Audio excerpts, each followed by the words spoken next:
Alors, on ne peut pas demander spécifiquement à un emprunteur quel est son problème de santé, mais moi je leur pose quand même la question de savoir s'il y a un problème de santé qui pourrait poser un problème sur leur dossier.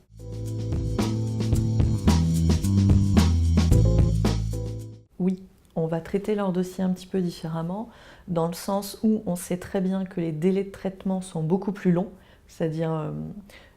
un dossier où il n'y a pas de problème médical, il est accepté de suite ou sous 15 jours. D'accord ? Quelqu'un qui a un problème de santé, quel qu'il soit, que ce soit cancer, AVC, maladie cardiaque, va avoir un traitement beaucoup plus long dans le dossier. Ça peut remettre en cause la signature d'un compromis, par exemple, d'acquisition immobilière, parce qu'on dépassera forcément les délais.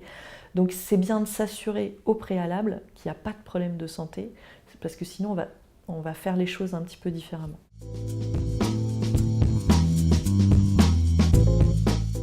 En fait, comme on ne peut pas demander à un client quel est son problème médical, le questionnaire médical étant confidentiel, en fait on lui fait souscrire, on connaît il y a des compagnies qui ont souscrit sur la convention AERAS et qui vont beaucoup plus loin sur certaines maladies.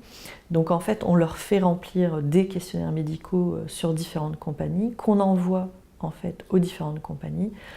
pour voir laquelle va accepter en fait de l'assurer sans une surprime ou une exclusion qui soit trop importante. Au niveau du montage du dossier,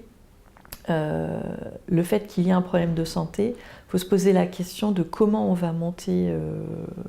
le projet. Et en fait, parfois, des gens qui souhaitent acquérir un immeuble locatif, on va leur proposer de le faire en SCI avec leurs enfants, parce qu'on ira assurer les enfants et plus les parents qui parfois ne sont plus assurables. Donc en fait, il existe aussi une autre solution quand il y a une problématique d'assurance, c'est de vérifier s'il n'existe pas, le client n'a pas souscrit en fait une assurance temporaire décès, qu'il a souscrit souvent quand il est beaucoup plus jeune sans problème de santé pour pallier une absence de revenus,